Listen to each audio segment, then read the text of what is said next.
How do I build trust if I don't have time? Because the number one point that I talk about, and it revolves around that Albert Pujols story, is that trust is a skill for sure, but it's one that should be practiced every day. But a lot of times people will say, what if I only have one crack at it? And, I deal with that all the time, especially for visiting players that are coming through and I need something, I need an answer. And you have one crack and you got to get it right. And to me, that's where doing your homework, finding something that you can connect with in a quick moment, and then leveraging that into a quick win. And being authentic too. And that's a hard thing to do. I say this expression all the time, that trust is not transactional, trust is transformational.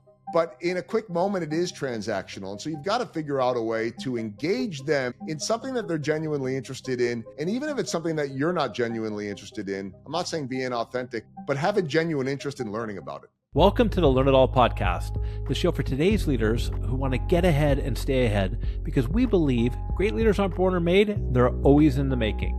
I'm your host, Damon Lemby, two-time best-selling author and CEO of Learn It, a live learning platform that has helped upskill over 2 million people over the past 3 decades. What can a baseball broadcaster teach you about business leadership? Well, it turns out, quite a lot. After 3 decades as an award-winning sports broadcaster, Joel Goldberg has studied the skills that turn players into leaders and teams into champions. He's now put it into an exact playbook to win trust, build culture, and put your organization in a league of its own. In a moment, Joel and I will be discussing the difference between transactional and transformational relationships, why as a leader it's critical to be able to connect across generations, how failure, curiosity, and vulnerability fuel elite performers, and a key mindset shift every leader needs to stay relevant in 2025. So you said there's no greater joy than interviewing a player the day he makes his major league debut. What is it about that raw, unscripted moment that really has a lasting impact on you? I think that they're so lost in the euphoria of the moment of finally getting there that they don't have time to look. We live in a world where cliches are safer, play it safe, stay out of the headlines. And they don't have time to think like that in the moment. It's just pure raw emotion, just as it is after somebody hits a game-winning, shot in basketball or a walk-off in baseball, where you just get the pure joy and emotion. And I think that for me, the chance to share that with everyone, the chance for me to be a small part of it. Like, look, any of us that grew up loving sports, me, you, and anybody that's listening, we dreamed of that moment ourselves. And very few of us are going to get to that moment in life. There are only so many, right? These guys are the outliers. And I get to be there asking the questions. I get to be there to take a small part in this moment that matters more to them and their family than anyone else in the world. And then to get to share that with others. Like, I've done this so long that you just don't want to lose sight of how important of a moment that is. Yeah, for somebody who grew up and got drafted twice myself, I always dreamed of, after I was reading your book, like, what would that really feel like? I never had that opportunity, but it was great to kind of live that through getting to know you a little bit better. So you've spent 17 years as the Kansas City Royals broadcaster. You spent 9 with the Cardinals. I mean, you've interviewed legends. You've covered World Series. What has it taught you about people, resilience, and leadership? Well, the first thing that I learned, and it took me a while to learn this because I think not all of us, but I think most of us are guilty of maybe elevating people to a higher pedestal, I guess, that isn't necessary. We look up to our idols. We put the movie stars and the superstar athletes or whoever it is, the musicians, we put them on this high level and they deserve it. I mean, they're the best in the world. But I think what I learned over time when I stopped doing that, and it's not that I don't respect them, is that in the simplest form, they're just people. They're just human beings. And I think that that's true the way you view the big time CEO, the celebrity, whoever it is. And yes, they are unique and they're incredibly talented. But I think when you can break it down to a human level, that's when you end up having the ability to build the stronger trust, to connect with them. Because ultimately, as much as someone in their shoes, they, to some form or another, may like the spotlight. Some are introverted, some are extroverted, but they thrive on, if not the attention, the performance, the ability to do things that no one else can do. What's uncomfortable is when people treat them strangely, and forget that they are just normal human beings. So I think for me, that's been the biggest piece of learning, is that when you can get on a just normal, regular conversation, human being level, you start to build a little rapport, a little bit of trust. That's for me when I'm able to tell better stories, get better answers. And until you do that, they're someone different. They become untouchable. And once you get it down to a human level, now you can have a normal conversation just like you and I would have. Thinking back over the years when you just got started, who was one athlete that you were super nervous to meet with that you remember?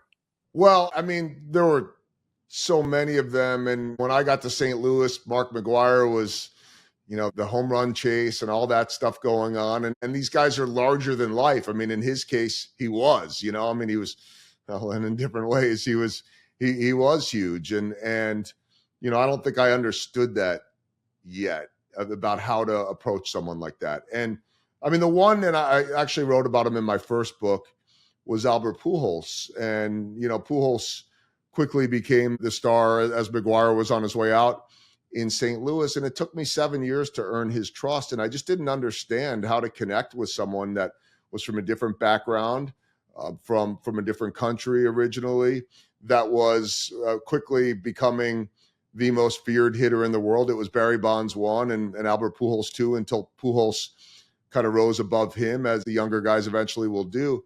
And I didn't know how could I possibly have anything in common with this guy born in the Dominican that was the most feared hitter on the planet, until I understood that we could connect on a deeper level. It took me 7 years to earn his trust. And if I knew now what I did, or if I knew then what I know now, it would have taken me a year or part of a season. And that's something that I'm trying to do all the time, is that, look, in some ways I have nothing in common with these guys in terms of their talent, in terms now of their age. I think there's a lot to be learned in any workplace too. Like, we hear so much about generations in the workplace. I'm 52, just about 53 years old. If I can't connect with a 25-year-old superstar athlete, then I've got no chance. And so to me, I learned how to do that in those early years. Once I learned how to work with an Albert Pujols, it enabled me to have the confidence to work with anyone. So in Joel's book, you tell that story, right, Joel, about with Pujols, it was all about, he felt like everybody always wanted something from him. How did you get that out of him, extract that from him, for you to get to realize that? The first thing, Damon, is I had to figure it out on my own, because people like that, and I understand that anyone that is checking out this podcast, they may not be going to interview the star athlete or interview anybody for that matter. The lesson here is, I would challenge anyone to say, who is someone that it feels like maybe you can't connect with them, or you view them as untouchable or whatever it might be, but they're in your world. I mean, I'm not saying like, hey, here's how to meet George Clooney, or, but like someone in your work world that you haven't been able to connect with. They're too busy, they're too big time, whatever it might be. And this is the mindset to me that I learned, is that once I figured out how to get Albert Pujols' trust, and I'll tell you how I did that in a minute, he made the comment that you were just referencing to me after the fact. This is sort of the end of the story, where I approached him at one point. The true secret is I was trying to get him to write a testimonial for my first book, Small Ball, Big Results. And he was in town visiting with the Los Angeles Angels at the time. And I went into the clubhouse, and we had a friendship now for, I don't know, close to 15 years. And I said, Albert, I really appreciate the friendship and all you've done for me in my career, but I have a confession to make. And he said, what? And I said, I have to tell you that in the early years, you scared the living daylights out of me. And I was so scared and nervous around you. And he got red in the face and he got embarrassed. And he said to me, which is what you were just referencing, Damon, he said, everybody wants something from me. Once I trust you, I'll do anything for you. And it was that moment that I realized that all the years of frustration, 7 years of not being able to connect with him, and quite frankly, not liking him because he said no to me so often, I never had built the trust, and I had never built the relationship. And, how often do we go on a first date, if we're single, and ask somebody to marry us on the first date? We all so quickly jump to the end. And sometimes you have to, in business, sometimes that's your one shot. But so much better happens when you earn that trust. For me, 7 years of him saying no, I'd say 9 out of 10 times. And enough rejection makes you not like somebody and think that they're difficult. And I never sat there and thought maybe it was me. It's not his job to build a better relationship with me in my role as a broadcaster. It'd be great. It's my job to build a better relationship with him. Nobody ever taught me how to do that.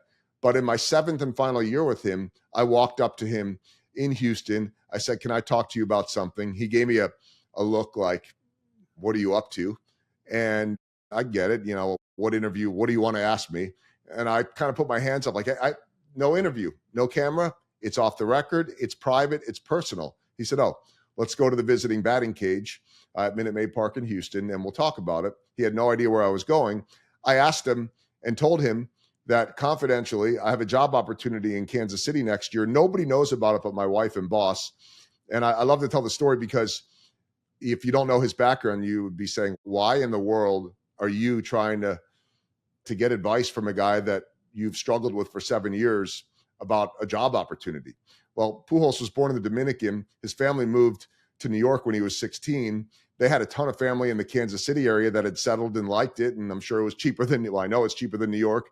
And the family ended up moving to Kansas City when he was 17. He graduated from high school, junior college in Kansas City, and still had a home. And so I knew that he had a good read on Kansas City. Did I need his advice on this or approval? No, but I felt like it could be something useful and maybe it gives us a bond. And sure enough, it did. And he gave me advice on the city and then what a great place it is to live. He tried to sell me his house, which I had to tell him we don't make the same amount of money. There's just 5,000 square feet, but I mean, it might be something you could enjoy in Albert. And that started a friendship and a trust. And then I got the interviews every single year. And it just came from being a little vulnerable and really trying to tap into his opinion instead of just saying, "Hey, can you talk about the game? Can you talk about that home run?" And then that led to him being willing to talk about all that stuff. So there's a lot there. And I think it starts with, you're talking about trust. And this ties back to leadership. It's the leader's responsibility to earn trust first from their team before you expect them to trust you. So that's one thing I heard you say right there.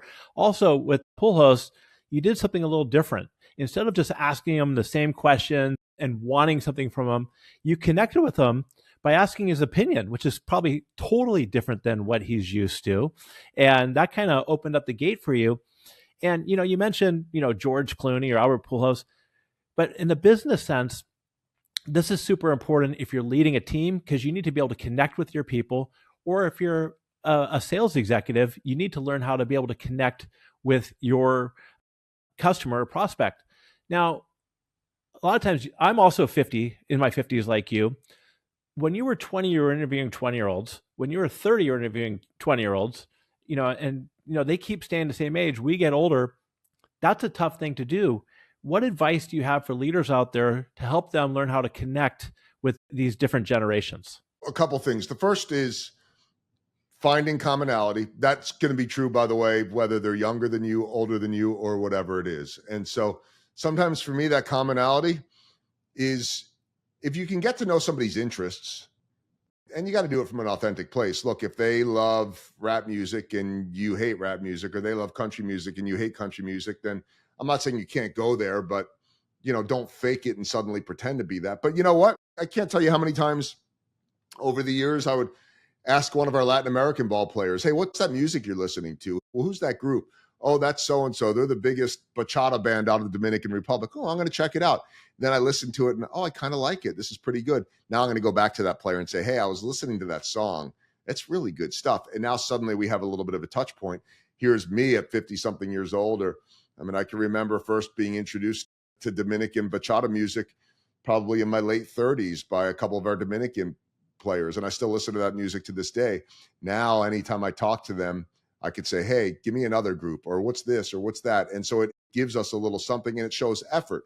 And by the way, this doesn't have to be somebody that is above you. It can and should be for your leaders, somebody that is beneath you in the pecking order, so to speak. What are they interested in? Can you show a little interest? Or maybe it doesn't have to be something you're interested in, but taking some notes and keeping a little bit of a file, even if it's in the contacts page in your phone of saying, "Okay, Damon's 12-year-old loves to play soccer. And so the next time I see Damon, I'm going to ask him about, hey, how's soccer going?" Or whatever it is. You don't even have to like it.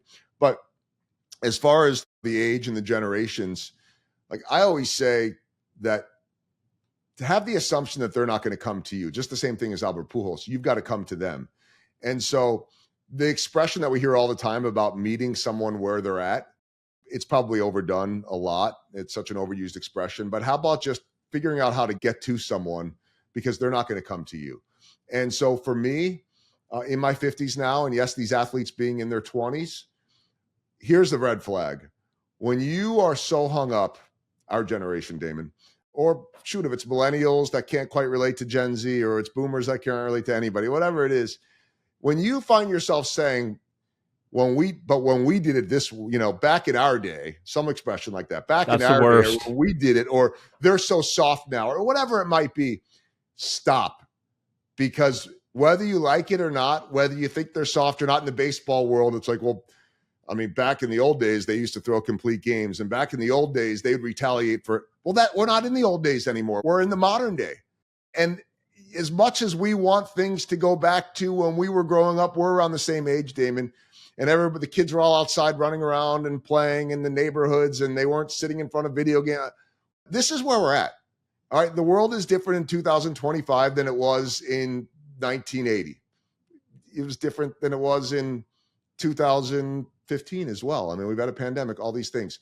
So I think the challenge becomes, you don't have to change who you are, but you have to figure out a way to see what is important to whatever that other generation is, and figure out how to take interest in it in as much of an authentic way as possible, and just show a little bit of effort. And when you do that, they'll come to you. But otherwise, you have to assume they're not going to come to you.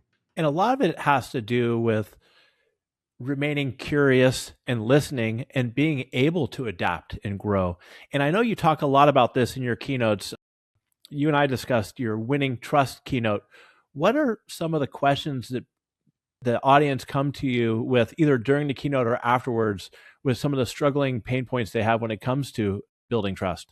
I think one of them is, well, how do I build trust if I don't have time? Because the number one point that I talk about, and it really revolves around that Albert Pujols story, is that trust it's a skill for sure, but it's one that should be practiced every day. And in an ideal world, like, you and I have known each other for the last, I don't know, half a year or a little less than a year. And I think we're probably today at a stronger point of trust than the day that we connected, and we'll be in a stronger place after I come to the Bay Area and the Royals are playing the Giants, and we'll connect. And I think that you and I have that feel that we're wired in a similar way, and there's a great connection. We'll continue to build off that. We have the luxury of taking time on that. That's the ultimate way. But a lot of times people will say, well, what if I have one crack at it? And, I deal with that all the time, especially for visiting players that are coming through, and I need something, I need an answer. And you have one crack, and you got to get it right. And to me, that's where doing your homework, finding something that you can connect with in a quick moment, and then leveraging that into a quick win. And being authentic. And being authentic too. And that's a hard thing to do. But I think that if you, like I say this expression all the time, that trust is not transactional, trust is transformational. But in a quick moment, it is transactional. And so you've got to figure out a way to engage them. This is the authentic part, in something that they're genuinely interested in. And even if it's something that you're not genuinely interested in, I'm not saying be inauthentic, but have a genuine interest in learning about it. If you could have a genuine interest in learning about it, I know that this guy is an avid fisherman, or this guy is an avid bowler, or this guy, has a sister with Down syndrome. And you know what? My wife works with a lot of young adults with Down syndrome, and there's an immediate impact there. And that's a door opener. And so I think that's the biggest thing that people ask me is, how do you speed this up? And that's just a matter of doing your homework and doing your research. I think that's a big one. And I think too, like, there's a lot of people that want to know, like, well, how do you become more authentic? And that's a harder one to answer, because I think trust is rooted in authenticity and being real. I think you have to be yourself. I mean, I know that sounds so basic, but like, coming from me as a guy that's been on TV for 30 years, there are a lot of people on television. This really isn't that different than in another profession. There are a lot of people on television that aren't what you think they are. And to me, I take a lot of pride in what you see on TV. Minus, look, when you're on TV or even on a podcast, maybe you have to project a little bit more. You have to have a little bit more energy than your basic conversation over coffee or a beer. But I want the conversation to be the same as it would be if you and I were sitting and having a beer. And that's something I try to think about and coach people on and teach people all the time is give people who you are, because they could see through it otherwise. And if they can't see through it in the moment, they will over time. So just who are you? And then be that. It's a lot easier of a way to operate too. I like that, because as a leader, you kind of want people to bring their true self to work. You want them to be themselves as much as possible. But in order to do that, Joel, you got to be able to create the trust and show up as your true self yourself, right? So that people can feel more comfortable in doing that. I try to do that myself. I just want to be, this is who I am, this is who you get. It's much easier to be in your authentic self than it is to try to fake and be somebody else. Now, let me ask you this, because this is something I get asked all the time, because I talk about trust and how important it is. I also talk about something called the trust tax. And that is when somebody that you put a lot of effort and energy into, they absolutely burn you. How do you recommend getting over that and not losing faith in people? It's going to happen, right? I mean, you could do everything right and it may still not work. And I'll say this a lot, that you can be authentic and you're right, get burned and do all the right things, but you still need it. And sometimes you have to play the game, so to speak. And I would rather every conversation and every connection be authentic and real. There are two pieces to this. The first is understanding that when it's not working, it might have to become transactional, and still try to be as authentic as you can. But ultimately, don't ever burn a bridge. But if you need to get what you need to get, do it. If ultimately it means you have to burn a bridge, then you got to weigh, is it worth it or not? What is it going to do for my reputation?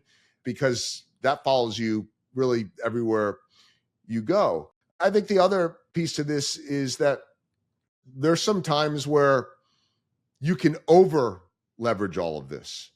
And what I mean by that is that I've got, I hope, respect and connections with certainly every Kansas City Royals player, current and past, since 2008 to some degree, or all the way up to guys that have retired that had great careers, that if I were to pick up the phone right now and call them, they would do anything for me. Like, I truly believe that. But that doesn't mean that we're more than what it is. I think that there's a temptation for those that are trying to connect with somebody above them, so to speak. And that to me would be every baseball player, by the way. Like, the game is about the baseball players, not about the broadcasters. I'm a part of it. I'm not saying I'm not important or have a significant role.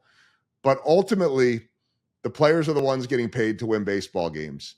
They're the most important. And then the coaches and the training staff. And I'm somewhere in that equation afterwards. I have all these great connections and all these famous, important people on my phone. I'm not using it for anything more than work. Like, Salvador Perez will go down as one of the greatest Royals of all time when he's done. I think he's got a very legitimate shot at the Hall of Fame. He's been their star catcher since 2011. He has invited my wife and I on his boat in Miami and put us up for the night. His doing, not ours. I didn't then, because that happened, take that and saying, let me call him and see if we can hang out more. I took that as him trusting me and a nice gesture on his part as we were passing through town. But don't take this for more than what it is. And one of the things that I teach in my winning trust speech is that when you make life easy on people, they'll come back to you every time, whoever they are, whether those are your employees, whether that's someone that you're working for, whether that's a big client. When you make life harder on them, they're going to be skeptical and they're going to run the other direction. My goal is to make sure that people come back every single time, and that when I truly, truly need to leverage it, they're going to say yes, because I didn't over leverage it in other situations. You didn't take advantage of it. I want to pivot a little bit about your new book, Small Ball, Big Dreams. You mentioned retired Kansas City Royals.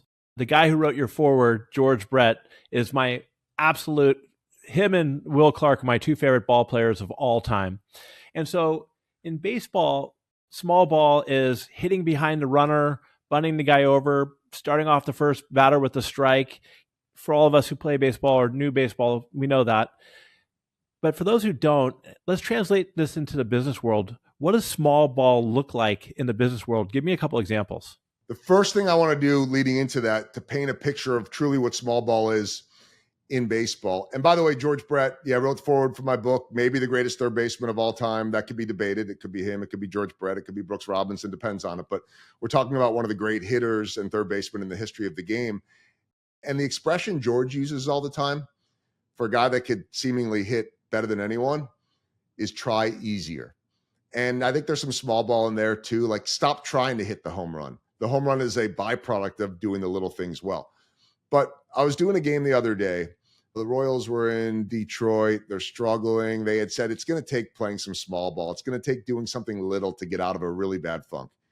And it's the 10th inning. For those that are baseball fans, you know that extra innings now in baseball, except for the playoffs, has what is often referred to as a ghost runner. It's really considered, they call it a placed runner is the actual expression. So you're starting with a runner at second base. And the Royals won that game by 1 by scoring that placed runner in the 10th inning. They never got a hit in that inning. The first guy that comes up, Jonathan India, comes up and he grounds out to second base. Now, you know this having played the game. That was what we call a productive out. It's not a sacrifice. When you have a sacrifice bunt or a sacrifice fly, you don't get penalized with an at-bat. So you get no hit, but you get no at-bat. So your batting average does not suffer. But a productive, just simple ground out is not considered a sacrifice. You get credited with an at-bat and no hit, which means Jonathan India's batting average went down. The two absolute no-nos for him in that situation would have been to pop up or strike out, because now you have one out and nothing happens. If you ground out to third base or shortstop, the third baseman or shortstop is going to hold the ball, wait, look at the runner on second, and then throw the guy out at first. There's no time to get to third. But if you ground it to the right side to first or second base, there's enough time for the guy to go from second to third.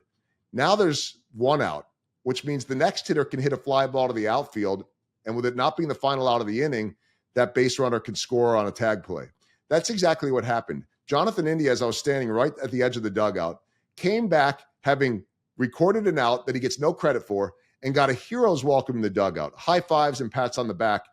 Set up the guy, the next hitter, to knock in the run. That's how they won the game without a hit in the inning. That's small ball. So in the business world, I asked the question, what are the little things, what is small ball that make you more successful? And to illustrate what I just said with baseball, that do not show up on the sales sheet, that do not give you credit maybe with a bonus or with your numbers, but yet you get respect and credibility for it. Maybe you do get a better raise because you do those things very unselfishly. What are those things? And to me, it's all these little subtle things. It might be building stronger trust with your people every single day, paying more attention to little details, rewarding people for the things that aren't transactional, but end up moving the needle, paying attention to all of those things. It can be so much, but to me, I think in the simplest terms, for any leader or anyone in any organization, it is recognizing that every role matters, because we have a tendency to recognize the superstars. We have a tendency to recognize the home runs, and we celebrate the big victories.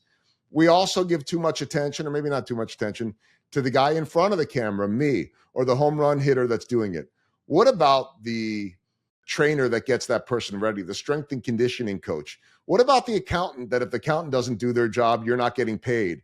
You know, there's so many people that impact an organization. And I think that when you recognize and encourage them, they are then more empowered to be able to be themselves and do what they need to do. That to me is small ball. And the great thing about that, it doesn't take a lot of effort. And when you do things like that, people they'll double down on their effort, and they really appreciate it. Two things it reminds me of is Keanu Reeves with The Matrix, about how he gave up like half his salary to the lighting crew, to all the people behind the scenes who never get any credit, and how he helped them. The other one, and I think we talked about on your show, Rounding the Bases, which awesome podcast, was a book about Bill Walsh, The Score Will Take Care of Itself, where it's not just about Joe Montana and Dwight Clark and Freddie Solomon. It's about the people in the locker room. It's about the people cleaning up the stadium, that it's all a team. Now, so those are some of the small things. But the second half of your book, it's called Small Ball, Big Dreams. How do the two relate? How do doing the little things help you achieve these big dreams?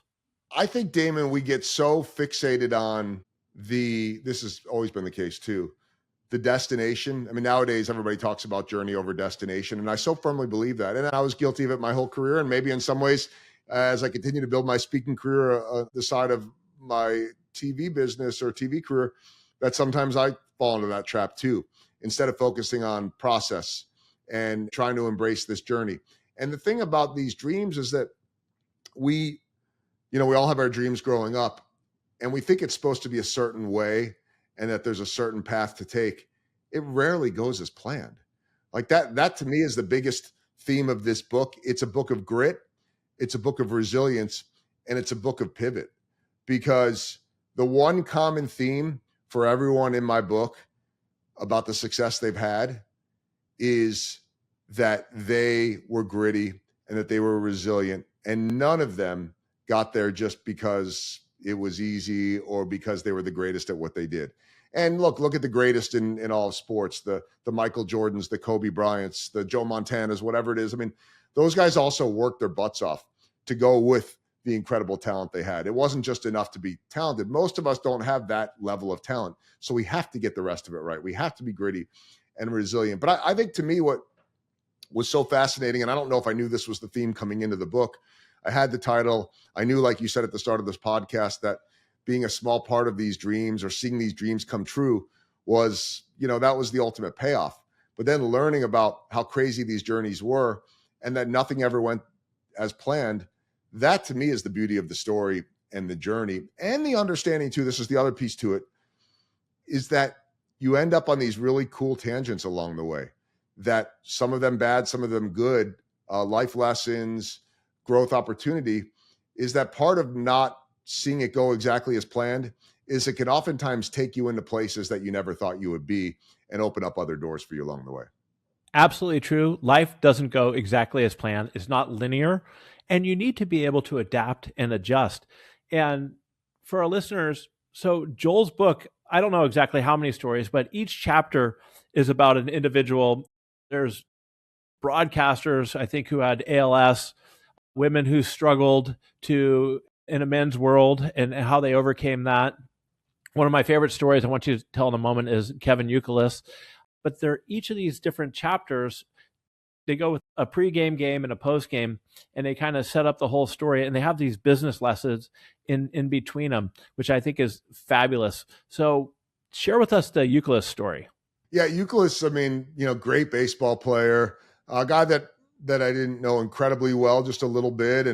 And he's now part-time, at least, broadcaster for the Boston Red Sox, really most known for his time with the Red Sox and this very unique, if you ever watched him, truly unique batting stance with the bat way over his head, kind of pointed in a weird way. And so that always stood out. Kevin Youkilis, for those people that remember the book or the movie Moneyball, was one of the really highlighted people that Oakland wanted to acquire because of his ability to get on base and draw walks at a time where that wasn't as celebrated. And then once Moneyball came, everybody wanted to find guys that got on base. But it was sort of this market inequity. That book was as much about market inequities and finding that in your company.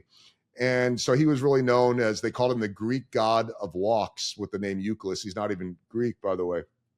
And to me, the intriguing part about him, I had him as a podcast guest and then wanted to tell his story, is that it was less about his desire to be a big leaguer. And I covered that in there. He grew up in Cincinnati, where you grew up and you only played the game one way, like Pete Rose. And if you didn't run like Pete Rose and hustle like Pete Rose, your dad was going to get all over you. So that's the style of baseball that he played. But then when he retired, he had grown to really love beer. And when I say like really love beer, I don't mean like, here's a guy that's pounding, 15 Bud Lights or Miller Lights or whatever it is.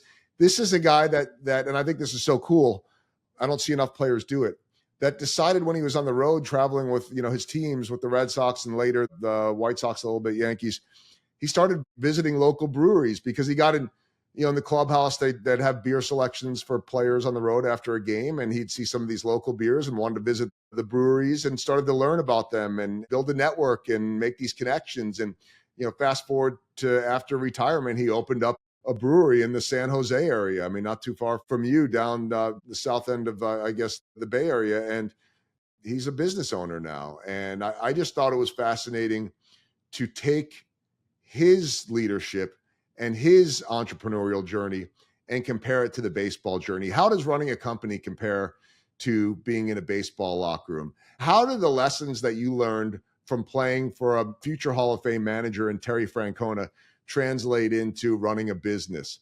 How do you keep people in the service industry where they're never going to stay all that long?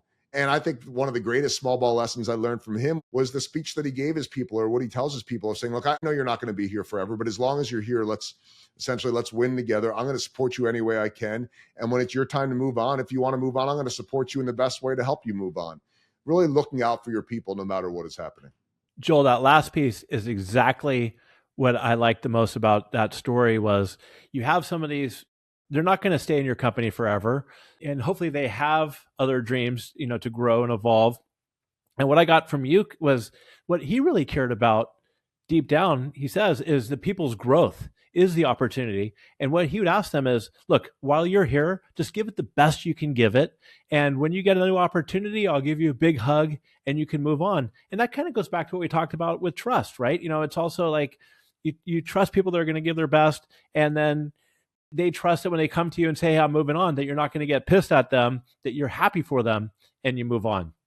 Now, you mentioned Terry Francona, but you also really appreciate the Royals' current manager. What about the Royals' current manager do you think is so great that he does so well? It's been interesting. I mean, I've covered how many managers in my big league career? Only Tony La Russa in St. Louis. Truly unique human being. And I've got a good relationship with Tony, but probably the most combative of all of them. Then I had a guy named Trey Hillman for a couple of years, first couple of years here. Then we went to Ned Yost, who I had forever, Bay Area guy, grew up in the Bay Area, is a Georgia guy now for many years. And then Mike Matheny, and now Matt Quatrero, my third year with him. First time, by the way, that I've ever had a manager and a coaching staff that is all younger than me. That was a little bit humbling, I suppose, or eye-opening. I mean, he's close to us in age. He's in his early 50s. But I think what is so interesting about Matt Quatrero, a guy that most people just call Q, I have never referred to him by his first name, is that very deep thinking and introspective. That's not too unusual for this sort of analytic world of the game. Before, he's a former professional ball player, catcher. He's not just a numbers guy, but he really takes a deep interest in anyone that he comes across. I've never seen a manager do that. I'm not knocking the other managers. I mean, I've never met a manager, say I covered football for a lot of years, a head football coach, that really had any clue what else was going on in the world, because they're so locked into all the details of running an organization and a team that they just don't have time. They're so locked in. And I think he's probably in many ways similar to that. Yet I've watched him over and over again introduce himself to people that, this gets back to a little bit of what we're saying, everybody matters, every role matters. I remember we were on the road my first year with him a couple of years ago, and we're getting ready to interview him in what we would call a scrum. I think in the politics world, they'd call it a gaggle or something like that. Not a one-on-one interview, but all the media coming around, and you do it before every game and after every game in baseball with the manager. And everybody comes around, and we've got our visiting crew on the road. We don't travel our camera people. So I've got my cameraman, and then I've got what's called a runner with the cameraman. And the runner is going to be someone that I'm guessing they're not paid a ton of money. But hey, if you like baseball or you're looking for a fairly easy job, you get to come and hang out and be on the field. And, you got to stay out of the way. But when that interview is done, they might take that, we used to call it tape, but now that SD card, and run it to the truck so they could load it up and get it ready for the show, all these type of things, and all those little type of things. And we come over to do the interview, and he goes right over to the runner. There's a young kid, early 20s, and says, hey, what's your name? What's your background? What do you do? And I'm like, wow, that's pretty unbelievable, right? I mean, that's very unique. And I'm not saying that the other ones didn't care. I'm saying their mind just isn't in that place. Or maybe they don't care. I don't know. But here's a guy that genuinely has an interest in people. And it's not just that he's a good guy. I think I'm a good guy too, and I miss on some of that sometimes. What I took from watching that and now seeing him do that over and over again, by the way, when he met me, he did the same thing with me, is he has a genuine, authentic curiosity, not just in people, but in concepts. I watch him on a regular basis, usually 2 to 3 times a game. Some games maybe never, but usually once, twice, sometimes 3 times. In between innings, walk out and start talking with usually the home plate or first or third base umpire, depending on what side the dugout's on. It might go for 15 seconds. It might go for a minute. It took a while to understand he's not arguing and he's not making a lineup change. But I think stuff pops into his head where he's like, well, I wonder what would happen if this happened. He's one of those proactive thinkers that is always thinking ahead instead of reacting. And it's him saying, hey, if this were to come up, what would happen here? How does this work? And it's never looks animated. I mean, I've seen him look animated and get thrown out of the game, but for the most part, he's just genuinely curious about anyone and everything. And he doesn't do it there is a way of being over curious, by the way, where you're just driving people nuts. He has a great feel. He's got that emotional intelligence, but then he's got the high IQ as well. In your work, do you think could that be taught, genuine curiosity? Yeah, I think so. But I think that it either has to be taught by sharing stories like that, or it has to involve someone that just is really perceptive and notices, boy, he really is taking an interest in people. That's inspiring me. And I think that we have a hard time connecting those dots a lot of times.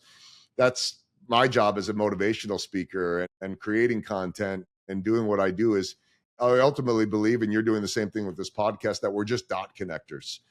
And can we help people have that light bulb go off, that aha moment? I watch him and see him and realize that I, in my reporting and storytelling role, can always be more curious. That was my word of the year. I don't like to do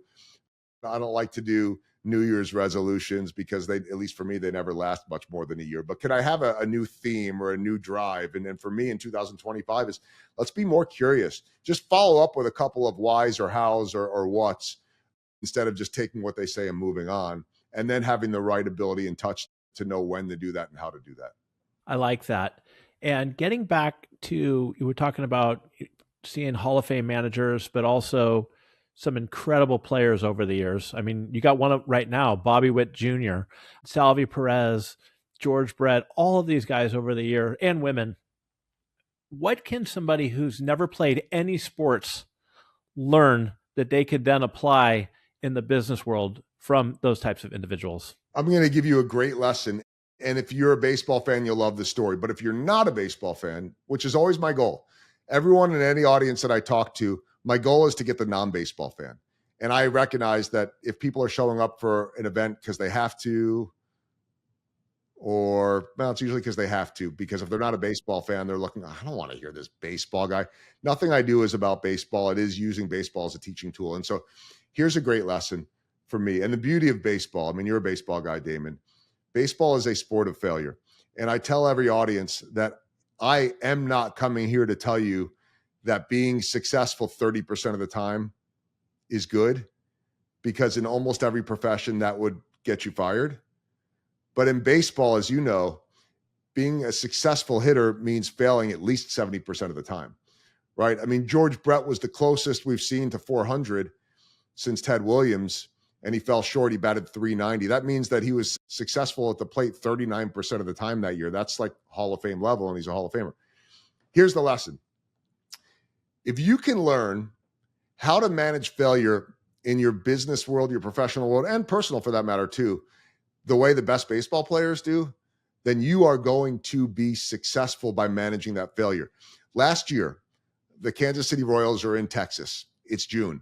Now, I've been around baseball long enough to understand that if you're just constantly winning, which the Royals were, surprising everybody, they lost 106 games. Worst team in baseball, or second worst team in baseball in 2023. They end up making the playoffs in 24. First team ever to go 106 losses to the playoffs. And they're having a great April and a great May. And being around baseball long enough, I said, at what point do they struggle? Because everybody does. And it happened in June. What we would call in baseball the June swoon. It just sounds good. But, you know, a lot of times you hit the wall. It's every day. You're tired. And they get swept in Texas. And I think this was the second game of that series. And Salvador Perez, who we've mentioned a couple times, he's the captain of the team. He goes 0 for 4 with 4 strikeouts. All right, so 4 times to the plate, 4 times that he strikes out. They lose. They're playing poorly. I get on the team bus after the game. There are usually 3 buses after the game that head to the hotel or to the airport if we're going to the airport. I like filling in these details because people don't know how it works. But if we're not going to the airport, then they're staggered buses. Bus 1, bus 2 and 3 are more for guys that are in the training room, the staff that have to stay longer. So I get on bus 2 because bus 1 was full. And again, I'm not as important as a player. I don't want to take someone's spot or their family's spot. And I sit in row 2 because row 1 is always going to be left open for the manager or the captain of the team, someone that has clout that might want that seat. I'm in row 2 and I'm talking to my son who's in college and we're catching up. And I see Salvador Perez getting on the bus. I go, hey, Mason, let me call you back. I don't want to be rude, but I shouldn't be talking right now. Salvi's getting on. He's going to sit right in front of me in the front row. And, it's a bad loss. He understood. Sure enough, Salvi's sitting there. I put in my AirPods. Bus takes off to the hotel. I'm minding my own business. I'm listening to my music. I'm being respectful. And it's really quiet on the bus after a loss. And I feel this poke in my chest. I was looking down. It's coming from in front of me. It's Salvador Perez. For those that don't know, he's like 6'5", 270 pounds. He's a monster of as big of a personality as he is physically in stature. And he pokes me, and I pull out my AirPods. I go, Salvi, what's up? With a big smile on his face, he goes, when's the last time I went 0 for 4 with 4 strikeouts in the game? And I'm like, I don't know what to say. I don't have the answer. And I wasn't expecting it. I go, I don't know. I was trying to avoid that topic. And he goes, why? It's just a game. We get to play again tomorrow. And I thought, oh my goodness, this guy has already turned the page from a brutal day and he's already looking forward to the next day. That's the lesson, is that we're all going to deal with failure. And whether we strike out 4 times in a day and we whiff on whatever it is at work or not, we got the chance to go back and do it tomorrow. It may not even be correcting it. It just might be turning the page to a new day. And the theme, it's so boring. The theme of our manager that I mentioned, Matt Quattrero, Q, is it's all about today. He had shirts printed up last year and everybody had today on it. It makes it very hard to ask a question because if it's about yesterday, it's over with. And if it's about tomorrow, we're not there yet. This is the moment today. Doesn't mean you can't plan for the future either. But I think it was a great mindset. And to finish that story, a couple of weeks later, I walked up to a young center fielder for the Royals, guy by the name of Kyle Isbell. And he and his wife and their little baby were sitting in the front row opposite Salvi.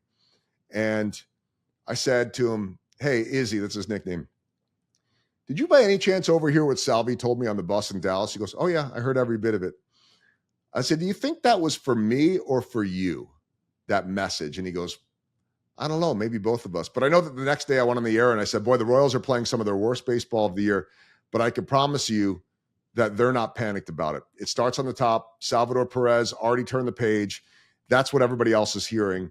And now you're a young center fielder trying to find your way in the big leagues, and you hear Salvador Perez saying that.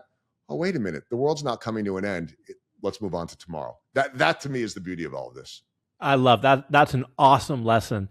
And also, I think the listeners should look at it as well. Like if you go into a sales call and you're a sales leader and you have a brutal call, well, then you go in and you meet with your team, you got to leave that call behind too, because your next meeting, whoever you're with, they deserve your full attention. You can't let that linger, just like Salvi did, right? He just, hey, there's another at bat coming. And that's what makes baseball players so great. I think a lot of them, it's like they just dust themselves off. They learn. A lot of times they get feedback, which I think is also super critical. A very quick version of my favorite 0 for 4 strikeout story. I played for a guy by the name of Jim Brock, a legendary baseball coach. I was having a great year at Arizona State. We played Michigan at home. I go 0 for 4. I strike out 4 times. We win. That was the last game of a 3-game series. The next day at practice, Coach Brock ends the practice by saying, hey, Lemby, they say that you're only as good as your last 4 at-bats.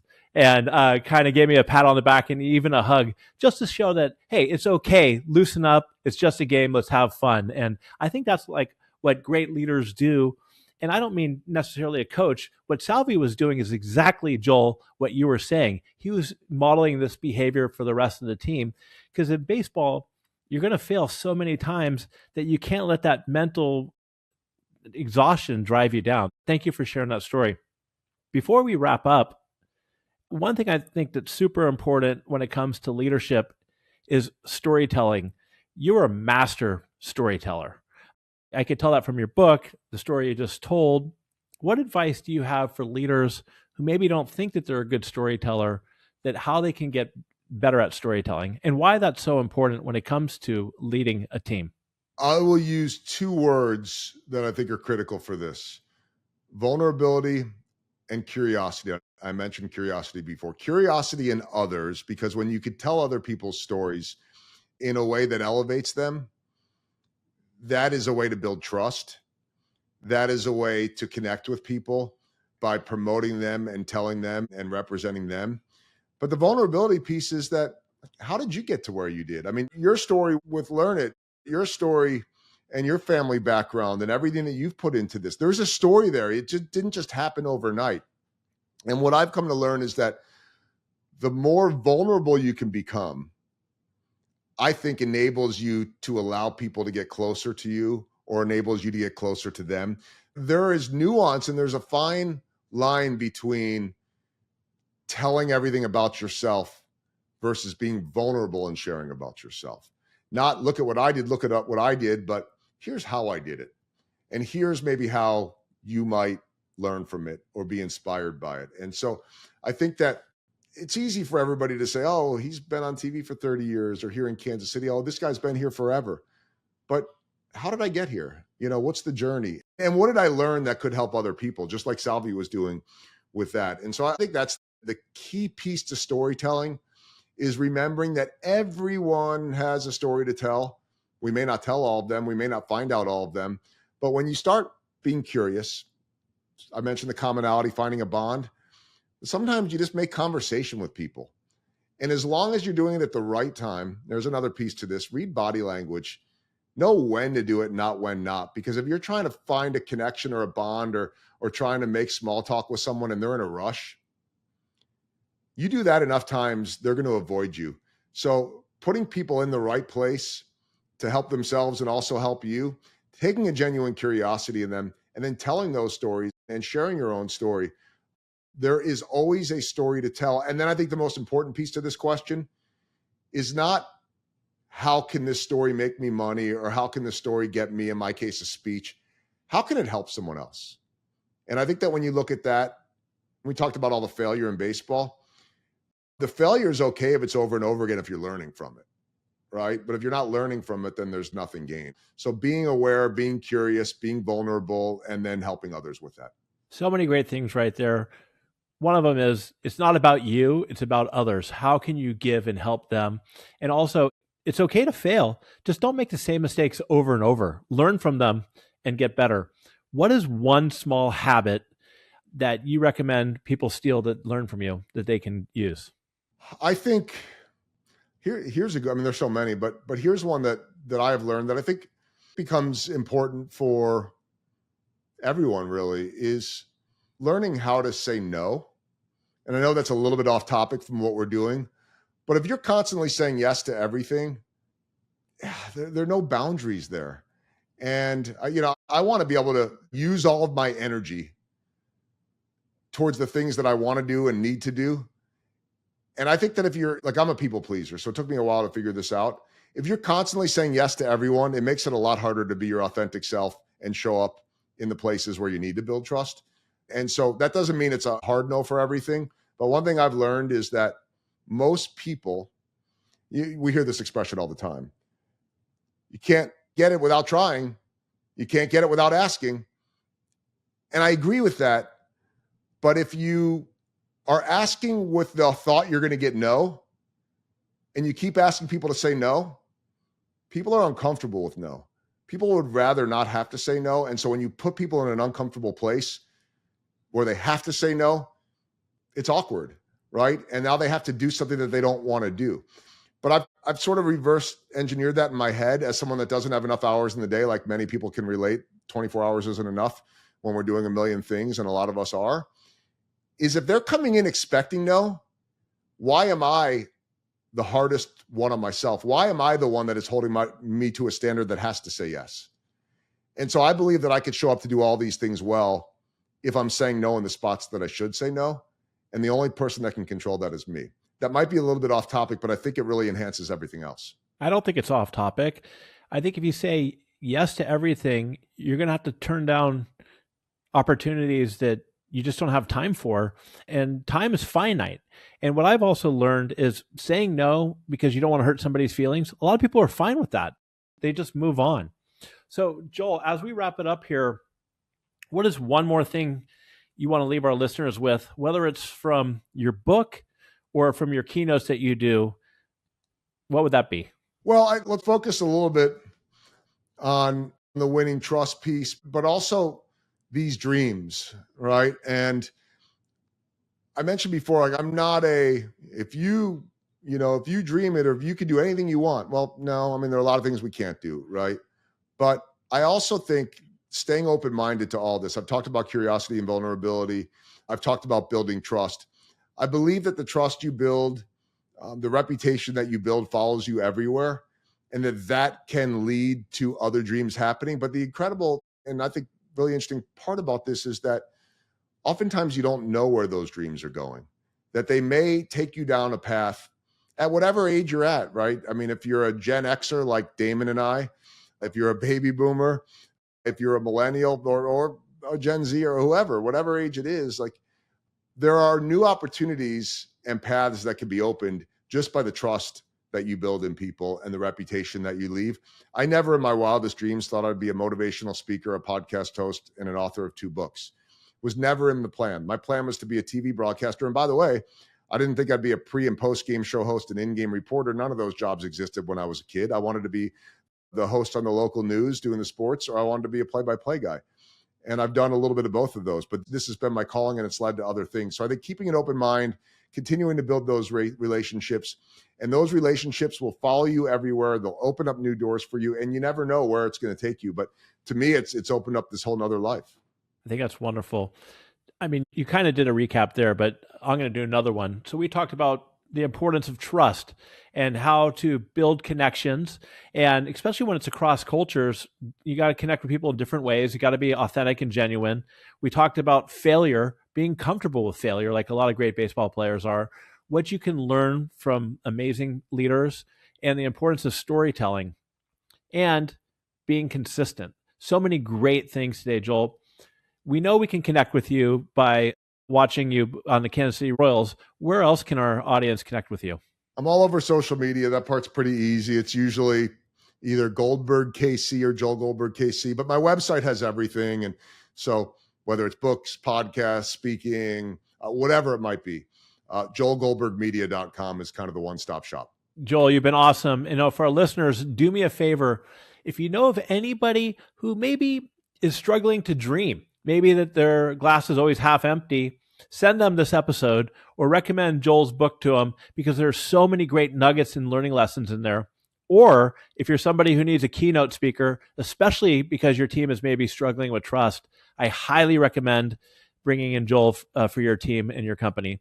And until next time, everybody, stay curious, keep learning, and have a great day. See ya.